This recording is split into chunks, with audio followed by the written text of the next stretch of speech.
मुआवजा चाहिए?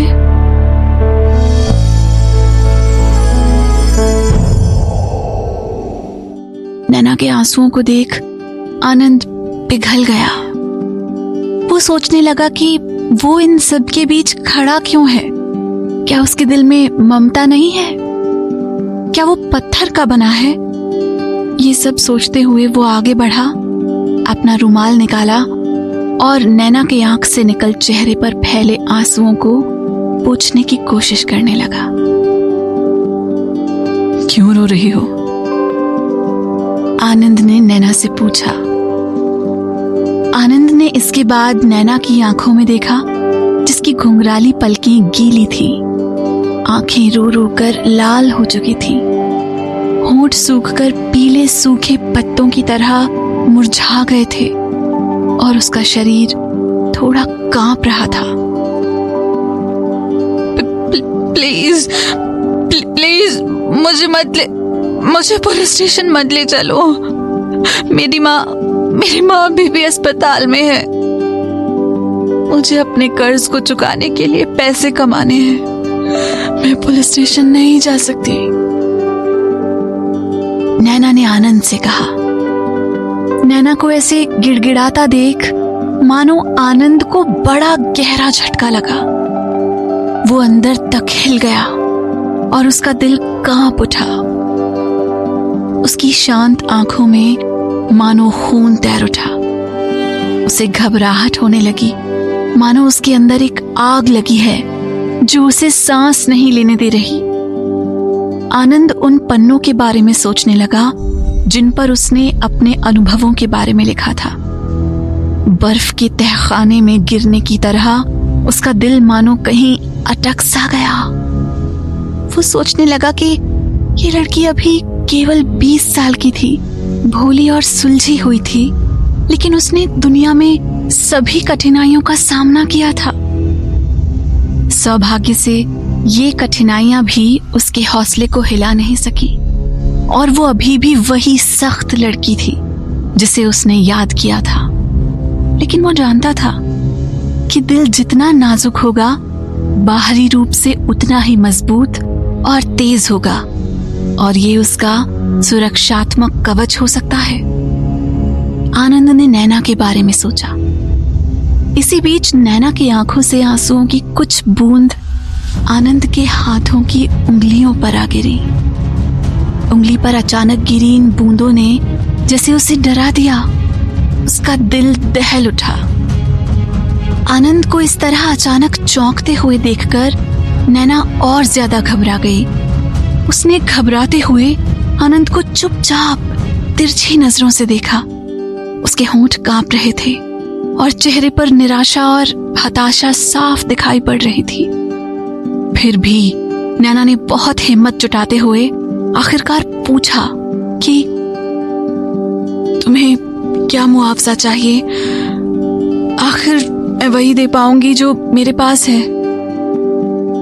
नैना के आंसू आनंद के रुमाल को भिगो देते हैं।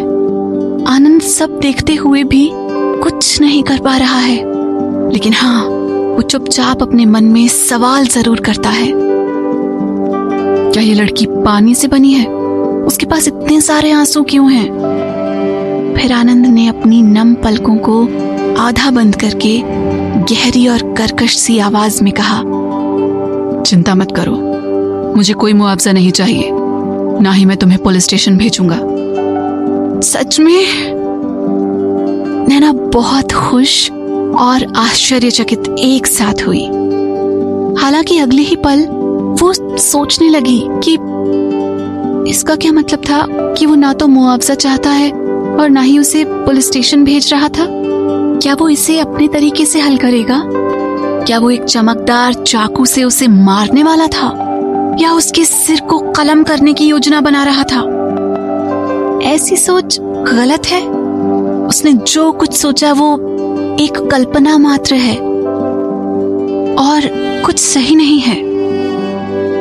नैना अपनी कोरी कल्पनाओं की वजह से एक बार फिर बहुत दुखी हो गई। उसने अपने होठों को दांतों से दबाया, मानो अपने जज्बातों को रोकना चाहती है। हालांकि ये काम नहीं आया और उसके आंसू दोबारा निकल आए।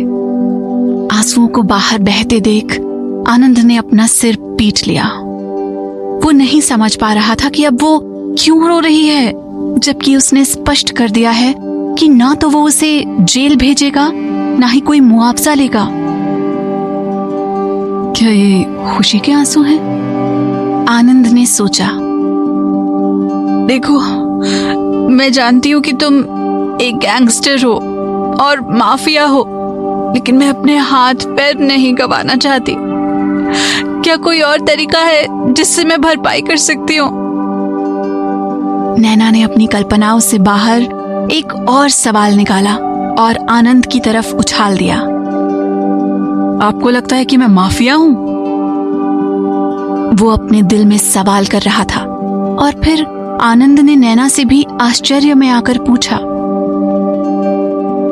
कभी इतना हैंडसम और शरीफ माफिया किसी ने आज तक देखा है? नैना ने अपना सिर हिलाते हुए हाँ में जवाब दिया। अब आनंद को गुस्सा तो बहुत आ रहा था, लेकिन उसने अपने गुस्से को महज इसलिए काबू कर लिया ताकि नैना को फिर वो सब ना झेलना पड़े जो उसने अभी कुछ सेकंड पहले झेला है। उसका मतलब नैना के रोने से था और उसके अनजाने डर से था। हालांकि अपने गुस्से पर काबू करते हुए वो ऐसी स्थिति में था जब समझ नहीं आ रहा था कि उसे हंसना चाहिए या रोना चाहिए। ठीक है, अगर तुमने ये मान ही लिया है कि मैं एक गैंगस्टर और माफिया हूँ, तो ये तुम्हारी मर्जी है। ये कहते हुए आनंद के चेहरे पर गहरी उदासी छा गई। उसने आगे कहा, मैं अपनी पहचान उजागर नहीं करना चाहता था, लेकिन अगर फिर भी तुम मेरे लिए ऐसा सोचती हो तो यही सही। अब उसने एक कठोर फैसला सुनाते हुए ये तय किया कि वो एक गैंगस्टर या माफिया की तरह ही काम करता रहेगा, जैसा कि नैना ने उससे कहा था। तुम्हारे बारे में हर कोई जानता है कि तुम क्या हो, लेकिन तुम निश्चिंत रहो। फिल्मों में मैंने अंडरवर्ल्ड की दुनिया के कुछ नियमों के बारे में देखा और सुना है। मैं तुम्हारी पहचान किसी को नहीं बताऊंगी। नैना ने गंभीरता के साथ कहा। दरअसल नैना ने ये बातें अपने बचाव में कही थी।